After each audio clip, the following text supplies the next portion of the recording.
Hello दोस्तों, हमारे channel अमृत coaching centre में आप सभी का स्वागत है। और आज हम सीखेंगे the clever farmer class 5 English lesson 6 का क्वेश्चन और आंसर। इस कहानी में जो भी घटनाएं घटित हुई है उसके बारे में पूछे गए सभी प्रश्न का उत्तर बहुत ही आसान तरीके से सरल हिंदी अनुवाद के साथ सीखेंगे।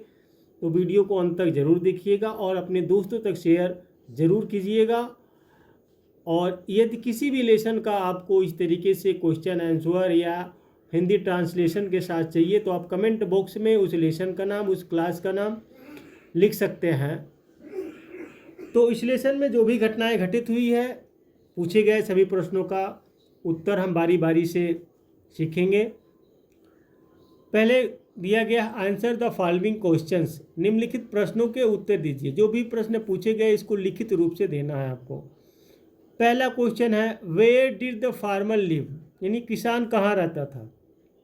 आप लोग लेसन को पढ़े हैं तो मालूम होगा, उस तरीके से आप दे सकते हैं। The farmer was lived on the hill side, तो किसान पहाड़ी पर रहता था, यानी जो किसान रहता था, किसान था इस कहानी में, वह पहाड़ी पर रहता था।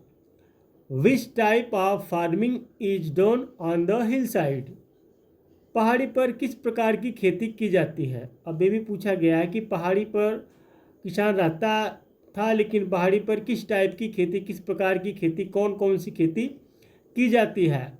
तो आंसर है the farmer do terrace farming on the hill side, यानी तो किसान पहाड़ी पर सीढ़ी नुमा खेती करते हैं। तो वहाँ पे देखिए फार्मिंग मतलब खेती बाड़ी, तो किस प्रकार से खेती की जाती है। तो वहाँ पे सीढ़ीदार, यानी सीढ़ी नुमा बना के, जैसे एक ऊंचा हो गया फिर उसके नीचे एक खेत हो गया, ऐसे सीढ़ीदार खेती बना, क्योंकि पहाड़ था तो वह एक जैसा प्लेन तो हो नहीं सकता है, इसलिए वहाँ पर सीढ़ीदार खेत बनाकर वहाँ पे खेती करते थे।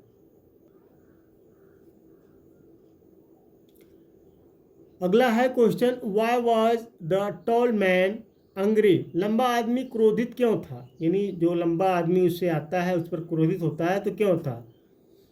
आंसर है the farmer himself took all the wheat as it grow above the ground, किसान ने सारा गेहूं स्वयं ही उठा लिया क्योंकि वह जमीन से ऊपर उगाया था। क्योंकि किसान और जो लंबा आदमी था दोनों के बीच में सौदा हुआ था कि जो भी ज़मीन के ऊपर फसलें उगेंगी वह मेरा होगा। तो अब गेहूं का फसल था तो नीचे उस लंबे आदमी कुछ मिला ही नहीं, इसलिए वह क्रोधित हो गया। And the tall man got only the roots so he was angry, और लंबे आदमी को केवल जड़ें मिली इसलिए वह क्रोधित हो गया। तो लंबे आदमी कुछ नहीं मिलता है और लंबे आदमी केवल जड़ें मिली इसलिए वह क्रोधित हो गया। अगला क्वेश्चन है who please the tall man and how, लंबे आदमी को किसने और कैसे प्रसन्न किया। जो लंबा आदमी आता है किसान के पास तो उसको किसने और कैसे प्रसन्न किया, यानी खुश किया। आंसर है the farmer please the tall man, किसान ने लंबे आदमी को प्रसन्न किया। The farmer agreed to give all that part of the crop that grow above the ground, किसान फसल का वह पूरा हिस्सा देने को तैयार हो गया जो जमीन के ऊपर उग रहा था। तो हम दोनों में सौदा होते तो वह लंबा आदमी जो है खुश हो जाता है, क्योंकि किसान ने उसके सौदा किया था कि जो भी भाई ज़मीन के ऊपर उगेगा वह तुम ले लेना, तो इसलिए वह खुश हो जाता है। अगला सवाल है who was cleverer the farmer और the tall man, give reasons, यानी किसान या लंबा आदमी कौन ज़्यादा चतुर था, दोनों आदमी में से कौन चतुर था, यानी कौन ज़्यादा चालाक था, कारण बताओ। आंसर है the farmer was cleverer because every time he fooled the tall man with his wisdom, किसान अधिक चतुर था क्योंकि हर बार वह अपनी बुद्धि से लंबे आदमी को मूर्ख बना देता था। अब देखिए इसमें किसान जो था वह बहुत ही चालाक था, क्योंकि एक बार उसने वादा किया जो भी ऊपर की फसलें होंगी उसे मैं ले लूँगा, तुम नीचे की। फिर जब नीचे के लिए जो लंबा आदमी तैयार होता है तो वह तैयार हो जाता है, तो उस समय आलू का फसल होता है, तो उस समय किसान को ऊपर कुछ नहीं, किसान को सब मिल जाता है और लंबे आदमी कुछ नहीं मिलता है। The farmer bought a pair of bullocks, तो यहाँ पे है किसान ने एक जोड़ी बैल खरीदे। तो इसमें देखिए इसको पूरा करना है, यहाँ पे जो ब्लैंक जगह यानी खाली जगह है उसको पूरा करना है। तो यहाँ पे आएगा आपका उत्तर आ पेयर ऑफ बुलक्स। चारों पाँचों में से जो भी है यहाँ पे 1 2 3 4 ऑप्शन में से जो भी आपका सही होगा। तो यहाँ पे देखिए a pair of bullocks. Name two crops which grow above the ground and below the ground. 2 फसलों के नाम बताइए जो ज़मीन के ऊपर और ज़मीन के नीचे उगती हैं। ऐसी 2 फसलों के नाम बताना है जो ज़मीन के ऊपर उगते हों, और ऐसी 2 फसलों के नाम आपको बताना है जो ज़मीन के नीचे उगते हैं। तो अबव द ग्राउंड यानी ज़मीन के ऊपर crops are rice mustard.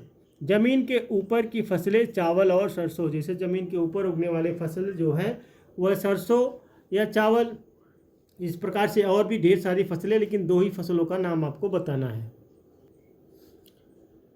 Below the ground crops are potatoes and sweet potatoes. जमीन के नीचे की फसलें आलू और शकरकंद हैं। तो इस प्रकार से आपको जो भी मालूम है वह 2 फसलों के नाम लिख सकते हैं। वर्ड पावर यानी शब्द शक्ति। Fill in the blanks with the words given in the box.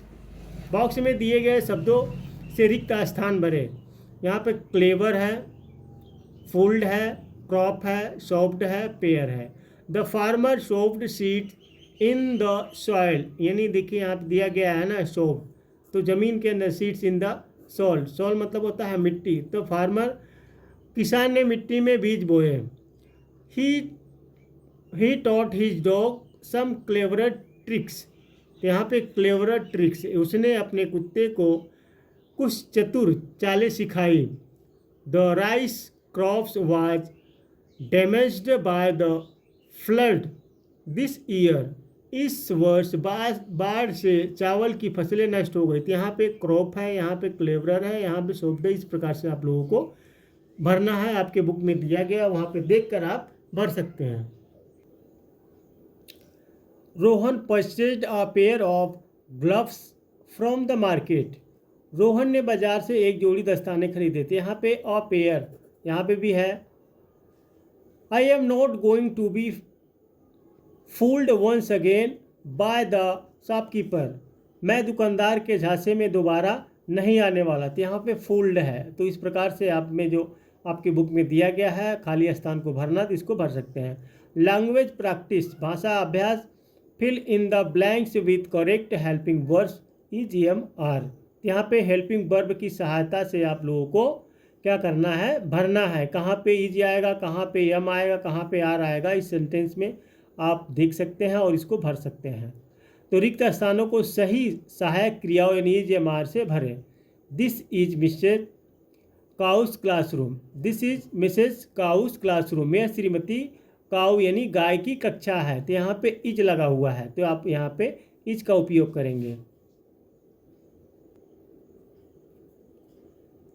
2 बनी रैबिट्स आर सिटिंग और द फर्स्ट बेंच। तो एक वचनकर्ता के साथ यानी थर्ड पर्सन हो तो वहाँ पे इज लगता है। बहुवचनकर्ता के साथ आर का उपयोग होता है। तो पहली बेंच पर 2 खरगोश बैठे हैं। यहाँ पे है 2, 2 की बात हो रही है, 2 लोग की बात हो रही है, तो बहुवचन हो गया।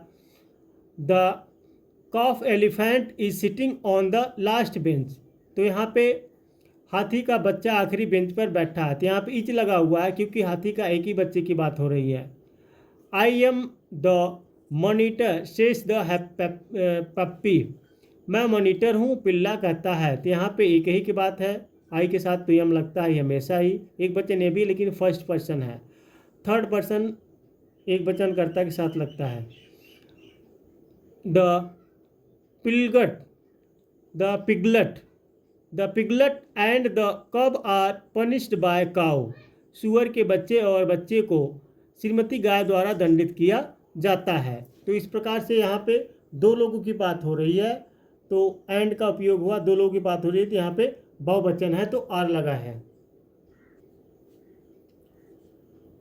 दे are punished for not doing their homework. उन्हें अपना होमवर्क ना करने के कारण दंडित किया जाता है। तो यहाँ पे दे यानी बहुवचन है, थर्ड पर्सन है, लेकिन प्लूरल है तो बहुवचन है, तो वहाँ पे आर लगा है। Mrs cow is writing alphabets on the board. Shrimati guy board पर अक्षर लिख रही है, यानी काऊ भी कह सकते हैं, गाय भी। आई एम सॉरी, मुझे खेद है, says the kitten when she drops her bag, बिल्ली का बच्चा कहता है जब उसका बैग गिर जाता है। तो यहाँ पे बिल्ली का बच्चे की बात हो रही है और यहाँ पे आई लगा हुआ, तो आई के साथ यम ही लगता है। इस प्रकार से इस लेसन का प्रश्न और उत्तर आप लोगों को समझ में आया। इस तरीके से हम वीडियो बनाते रहते हैं, लेसन पढ़ाते रहते हैं और क्वेश्चन आंसर भी कराते रहते हैं। तो हमारे चैनल पर बने रहिए और अपने दोस्तों तक शेयर करना ना भूलें। फिर मिलेंगे एक नए टॉपिक के साथ, एक नए लेसन के साथ और एक नई जानकारी के साथ।